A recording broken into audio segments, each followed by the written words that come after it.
everyone, this is Tim here from Your Six Studios. Today in this video I'm going to show you how to reset the home screen on your Android device back to normal. So you can see on my Motorola everything's to where it originally was. We can just go to the top right now, go to settings, scroll on down to apps. So here's apps, and we want to go to all apps. Now the easiest way to do this is if we go to search on the top. If you're on your Samsung device, you could try searching for UI, and it will come up with like One UI Home. Now if you're on a different device, you probably want to type in Launcher, and you want to go to the search result for Launcher. So on your Google Pixel, it's going to be called Pixel Launcher.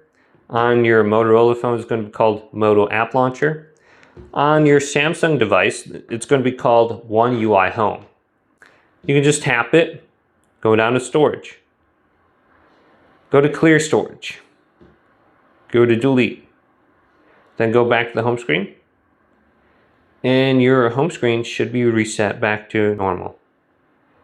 So it might load a little bit, and then boom, it'll pop in and you should be good to go. Hopefully this video did indeed help you out.